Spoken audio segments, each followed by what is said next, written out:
একবার সূরাত ইয়াসিন তেলাওয়াত করে ঘুমাতে যায়, সকালবেলা নিষ্পাপ অবস্থায় তারে ঘুম থেকে জাগাবে কে? আল্লাহ। আবার মুমূর্ষ ব্যক্তির সামনে বসে সূরা ইয়াসিন তেলাওয়াত করতে বলা হয়েছে, তাহলে মৃত্যুর কষ্টরে হালকা করে দেয় কে? আল্লাহ। আবার রাত্রিবেলা সূরা ইয়াসিন তেলাওয়াত করলে সকালবেলায় নিষ্পাপ বানায় দেয় কে? নাইস ওয়াজ, ইসলাম প্রচারে এক ধাপ এগিয়ে। তো সূরাত ইয়াসিন থেকে আজকে আমরা কথা শুনবো, ইনশাআল্লাহ। পড়েন ইনশাআল্লাহ। এই সূরার অনেক ফজিলত, ছোটবেলা থেকেই সূরা ইয়াসিনের অনেক ফজিলতের কথা আমরা শুনেছি না?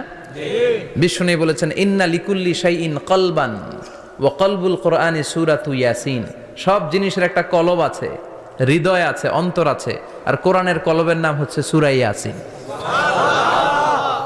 বিশ্বনবী বললেন, ইন্না লিকুল্লি শাইইন কলবান, সব জিনিসের একটা কলব আছে, ওয়া ইন্না কলবাল কোরআনি সূরাতু ইয়াসিন,